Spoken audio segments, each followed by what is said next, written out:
to you as a photographer, what is a risk that you take, and what is a risk that you recommend amateurs take, and then what are risks you recommend amateurs don't take? The risks to not take, don't guinea pig a client. I say that all the time. If you want to try a new lighting scenario, a new camera, a new lens, don't do it on a paid shoot. Okay. Don't go out with a brand new lens that you've never used, you have no experience with, or lighting, and go to a wedding and use it, and then you butcher it. Right. That's incredibly irresponsible. But, you know, I built my career out for doing free shoots. Right. You know, I would do them for, now I said don't do anything for free more than 3 times. That's weddings and stuff. Right. But when it comes down to booking like TF shoots, time 4 shoots with models, I still will do those if I have some amazing new thing that I want to try. Still to this day. So I think that don't guinea pig your clients is big. In regards to what risk to take, don't listen to conventional wisdom. Okay, there was a point in time, you know, do you know why Kodak went bankrupt? Do you know that they created the digital camera? Yeah. You right? Yeah. You know why they went bankrupt? They went bankrupt because they were so worried about cannibalizing their film cameras Yeah. that they refused to innovate. Does that sound familiar? Yeah. Yeah, it sounds real familiar with these Nikon and Canon with their DSLRs. You know, Canon isn't even selling their mirrorless in the United States. That's outrageous. You talk about a marketing brand hit. I mean, that's pretty bad. And I think they're so afraid to kill their DSLR market that they're not thinking forward. And I think it's going to cost them dearly. I really do. The amount of people switching to Sony it's significant. It's incredibly significant. And I think that, you know, when I talk to the Sony folks and I just look at the lines and the lenses and everything they have coming out, they are coming like a hammer. And people are not understanding that. I mean, the lens is the quality. It's just tremendous. So I think the risks, you know, be different. Don't listen to people. That Sony RX10, it's $1,000 camera, right? I'd film a movie on it. Right. It's that good. People tell me all the time, would you actually show up to a wedding with a tiny little camera? Sure, why not? Because I'm not worried about impressing people with my camera. I want to impress them with my photography. And I think size doesn't matter. It does not matter. They show up with these Canons, and then, you know, and I said that in my 10 Reasons video, and the hate mail I got on that, and it just validated my point. Well, I think the discussion, you know, one brand versus another, it starts to miss the point. It does miss the point. Know, it's okay. Everybody's loyal. That's great. But for doing this switch for you, did you view it as a risk to switch to Sony and to openly go out and talk about switching to Sony? It was a huge risk. I mean, think about it. I'd shot Nikon for 7 years. I had to convince my wife that I wasn't a lunatic and I was going to, you know, again, contrary to some belief out there, they didn't send me a single piece of equipment. So this was for me, literally, this was me taking my money away from my family and buying all this gear. Number one, that's a huge risk. Right. Number two, I can't tell you how many times I would shoot with this Sony and I'm like, when I'm shooting, I'm schizophrenic. I literally say to myself, am I really doing this? Am I really switching? I mean, I really did. It was really a surreal moment, kind of out of body moment. So I think that was a huge risk. And again, if you look at the hate mail, right, is there a risk associated with it as a pro? Absolutely. People will try and dismiss you and so on and so forth. But, you know, I think that's why my video caught on with people is I'm so bold about it and I don't care what people say. And because I don't care what people say, it's very liberating. Right. And so I'm the kind of person that, okay, you say it's crap, fine. I'll pay a third of the cost, a third of the weight, and I'll get better pictures. I don't care. You know, at WPPI this last year, all 5 of my awards, I submitted images from Nikon cameras since I just switched.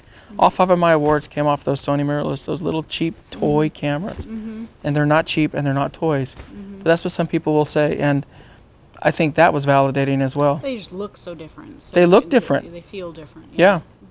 So for your bread and butter, is that really weddings? Like, that's how you make your living? It used to be. Now it's about 50-50. I think a lot of the demand for workshops and the demand for, you know, it's funny, ever since I switched to Sony, there's been a huge uptick in my workshops. And I think that's because, number one, Sony users want to know how to use them. Right. But I think, number two, my workshop attendees come and they say to me, we want somebody who's not just the old guard. We want somebody who's willing to look at different products. And it's not just Sony. From the Rotolights and everything else that I use, I'm willing to look at different products. I could care less what it looks like, how much it costs. I care about how it performs. And I think that resonates with them. We were talking about access and how important that is. What's the craziest, coolest thing you've ever gotten access to that you're really proud of? That you might have already posted about. Are you asking me about Six Flags? Yeah, Because that's by far the coolest thing I've ever done, yeah. Well, explain that. So you've posted about it. You went to an abandoned park. Didn't break amusement park. So roller coasters that don't work anymore. Yes. But what drew you to that? I'm drawn to urban exploration. I'm drawn to abandoned things.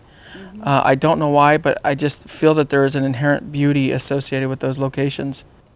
I had one of my workshop attendees about 5 years ago say, "Have you ever seen this, Jason?" And I saw a video that somebody did inside the park, and I'm like, "Oh my gosh, that's on like my bucket list of the places I have to go." So you took a risk. I always take risks, right? So I go to the park. There's nobody there. There's no trespassing signs. The gates are wide open. I don't break locks. We have a video coming out on my urban exploration code of conduct. I really do have, believe it or not, I have a thing of you don't go in, you don't break and enter, you don't break anything, you don't hurt anything, and you don't go into knowingly go into private property. And that I knew for a fact that was owned by the city, public property. So I went in and shot in it, and it's stunning. And that shoot has gotten me so much attention. But yeah, it's a risk because not only the aspect of going in there, but there's alligators in there. Oh. There's and we went in during a thunder and lightning storm. Right. I mean, in the middle of the night. I mean, but that is me. I am a risk taker. Absolutely. That was kind of crazy, but it paid off. And I think part of what I'm hearing, what I'm seeing in your work is that the draw is also the juxtaposition of, these are abandoned, nobody wants it, nobody wants to look at it. But if you can capture a certain creative, artistic aspect of this abandoned thing that nobody wants to look at it, then they really want to look at it, and they do. See beauty in it. It's crazy. I've shot in Kruger National Park. My images from there have been in Popular Photography magazine, all that kind of stuff. All my prints that I sell are these abandoned places, and I think that tells there's really a market out there for it.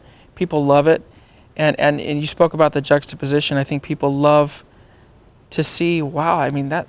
He took a place that is abandoned, it's graffiti, it's destroyed, and he made it look beautiful. And he brought a bride in there. And I brought a bride in there, yeah. So I love to do different things, and I love to show people that we don't have to just buy into what other people say is beautiful.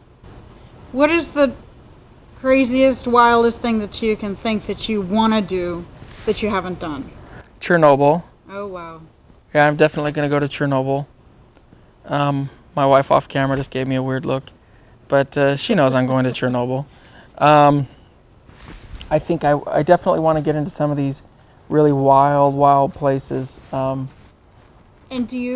part of it for me is it's not just the beauty or all that. It's part of it really is I want to capture something because I've shot places and they've been renovated because I've done it. I've shot places that are now demolished, and these cities, these bureaucrats sit there and tell you can't go in yet. They'll let their friends or cronies in, no problem, but we can't go in. And then they level the place. And I can't tell you how many times I've been on the phone call with some of these folks and they say, "Why do you want to go in? It's just an old abandoned amusement park." And I'm like, you don't get it. And if you don't see it, I can't make you see it. But just because you don't see it doesn't mean that I can't capture it. And I think people miss that point. Is there any kind of social statement you're trying to make, or is that just not even? Well, there's social statements in there. Photographers, I really believe that photographers are held to a different standard. This whole debate, I just released a video on the discrimination against photographers, and there's this whole debate over whether or not we should have permits. And for the record, I really believe if we are causing a public nuisance, if we're in the way, if we put down equipment that impedes traffic or bothers people or disrupts the environment, anything like that, we need a permit, absolutely. But if we're there taking pictures, if I take my wife and my boys out and I have my assistant who was with me everywhere and she holds an off-camera flash and I take a picture, now it's a commercial shoot. Even, and that's ridiculous. You know what, you walk the streets, in Las Vegas, the sidewalks are owned by the casinos. You can't even shoot on these freaking sidewalks. I'm serious. Every time we've gone there, they make us go on the cross bridges over the street just to shoot. That's the only public place you're allowed to take pictures. And the reason I think it's so ridiculous is because of the fact that any person, think about this, any person, they take these images, you can go take your phone, you can record a video, your video can go viral.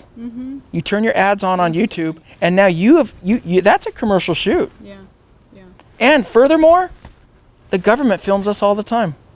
Is it just a question of they haven't caught up with the trends, with the way the world is now? I think they're afraid of what we're capturing. Right. Truly. Right. I mean, there's a lot of instances of police officers shutting down cameras. Why can't we record the cops if they record us? I love cops. I really do. I'm not anti-law enforcement, but I just this feeling that we can be recorded. They can have a dash cam in the police car. They can record every single thing that we do for their protection, but we can't do the same. What sense does that make? I haven't come across that situation, I have to say. Well, I've only seen them on cops, but I guess my point is, the double standard. Right, I gotcha. And I think furthermore, I did reach out to the city of New Orleans and I asked them, this is after I asked them about because I wanted access. Right. And they told me it's $51,900. Wow. But see, here's the thing that really upsets me. They let the Hollywood fat cats get in. All the movie studios get in. They filmed at least 7 movies in that park. 7 movies. So if you can pay, you can play. And that's wrong. That's absolutely wrong. So many photographers teach, and some of them do it. Some of them should not. Just to get by. So that's my question. Who should be teaching and who should not be teaching, and what makes you a real teacher? I do want to ask you because to me, you're a teacher, and it goes along the lines with, are you telling all your secrets? Is this part of your teaching? What goes into that for you? Yeah, I tell all of my secrets, and the reason I tell them is because there's a few reasons. Number one, there's a certain amount of inherent talent that people have to have. So I'm not overly concerned with another talented person understanding my work. I think also there's a certain amount of work ethic, and I know how hard I work, and I know that the vast majority of normal folks don't want to work that hard. They just don't. And I meet them and they say, I just don't want to do that much. And I'm like, okay, so in other words, I don't mind sharing because I don't worry too much about that. Lastly, on that note, I don't mind sharing because I'm not going to live forever. Why not pass along something? I mean, aren't we supposed to help and raise people up? Our industry, for the most part, is the antithesis of that. We yank people down. I mean, even as I've ascended the ladder of photographers, constant daggers, people trying to yank you down. And the bigger photographers, the bigger you get, the bigger photographers try to throw darts at you. Who's this? The biggest insult in photography is 3 letters, WHO. Who? That's what photographers love throwing around. Who? Who's that?